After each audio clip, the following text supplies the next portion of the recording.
Hey everybody, we are here in cyberspace today with Sara Seager, an astrophysicist from MIT who searches the universe for Earth-like planets. We could start out by just having you introduce yourself. Okay, I can do that. Let me think for a second. Hi, I'm Professor Sara Seager. I work at MIT, the Massachusetts Institute of Technology. Here I'm a professor in planetary science and in physics. And my whole goal is to find another planet that is just like Earth. So Sara, what is exoplanet research and why should young people, teachers, and also adults be interested in it? Well, an exoplanet is a planet that orbits a star other than the sun. So every star in the sky is the sun, and so if our sun has planets, Mercury, Venus, Earth, Mars, etc., it should seem natural that other stars, other suns have planets also. But only in about the last 10 or 20 years, let's say the last 20 years, astronomers have actually been able to find these other planets. But actually, the real reason why it's so cool is because someday, one of the kids today, or one of you, is going to find out how we can travel to another world, far away. It may not be us physically getting in the spacecraft and traveling far away, but somehow maybe our DNA and raw biological materials, I don't know what it is. It hasn't been invented yet. But those other planets are out there to explore, either in our generation using remote space telescopes, or for children today, they can figure out the next step. So exoplanets is really a journey of exploration. It's about finding other planetary systems and trying to understand how our own Earth and other planets here formed and evolved. So cool. That's awesome. It's so cool. So, what inspired you when you were a child to do this kind of research? I would say that for me, I did not have a set goal that I was going to go into research. I didn't know any scientists. I didn't even know that being a scientist was a job, actually. And in my case, I just remember as a small child seeing the moon for the first time through a telescope. Have any of you seen the moon through a telescope?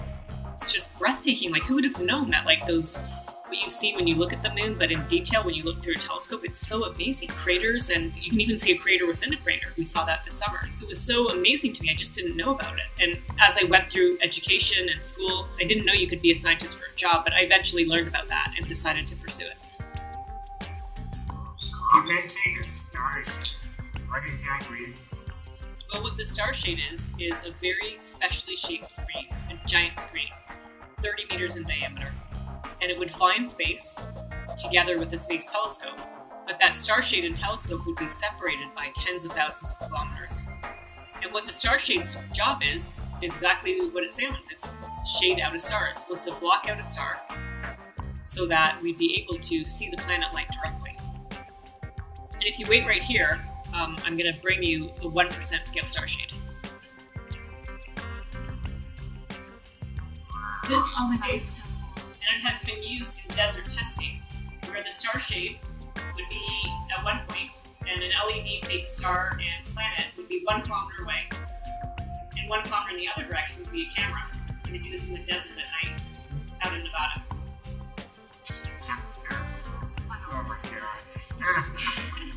There's an animation you can link to, and it shows an animation of how the petals would unfurl from a stowed position, and how an inner truss would expand, petals snapping into place. Yeah, And I saw that One animation. of the ways that the star shade is stowed and deployed actually has heritage from large radio deployables.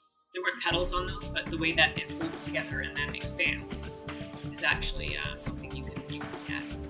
I also saw the video of the TESS spacecraft.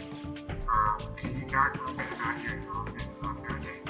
Sure, I could. TESS is an MIT-led NASA mission. It's called Transiting Exoplanet Survey Satellite, and it will come well before the star shade. In fact, TESS is supposed to launch in summer to fall of 2017. And what TESS is, it's an all-sky survey looking around the entire sky, looking for transiting planets that go in front of their star as seen from the telescope. And TESS actually has 4 essentially glorified telephoto lenses. It has 4 cameras. Each of them has a 16 megapixel CCD at the bottom. And then there's a special custom designed lens that has 7 different elements. But actually this camera is designed as perfectly as possible actually. And there are 4 cameras, and together they take an image on the sky that's huge. It's 24 degrees by 90 degrees. So that's like one strip on the hemisphere. You'll see it in the movie. And Tess will look at each strip for about a month, and it'll cover in 24 months, 2 years, 1 year, one hemisphere. Like let's say it's maybe the north, or the next. They're not sure of the order yet, but next year it'll be the south. And it'll look for transiting planets, small planets transiting small stars.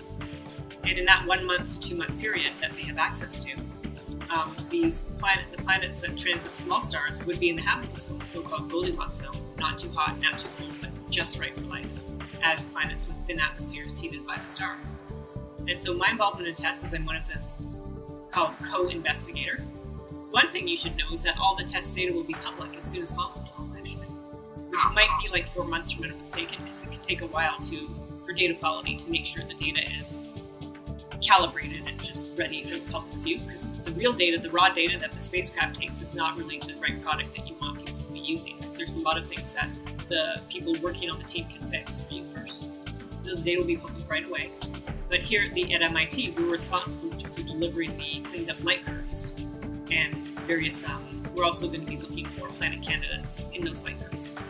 Do you have a position on whether you think there's extraterrestrial life? Yeah, I mean, I feel like there has to be intelligent life somewhere. We just talked about it. There's billions of stars in our galaxy, and there's hundreds of billions of galaxies, and hundreds of billions times hundreds of billions. I mean, that's like one followed by 20 zeros or more, and I mean, it's just actually make that 22 zeros. But there's just so many opportunities. There has to be intelligent life, but whether intelligent life exists near enough to us to do something about it, that one I don't know about, but I think it's definitely out there somewhere. Thank you so much, Sarah. This has been incredible. Very inspiring. You're welcome, and great talking to all of you. I wish you all the best.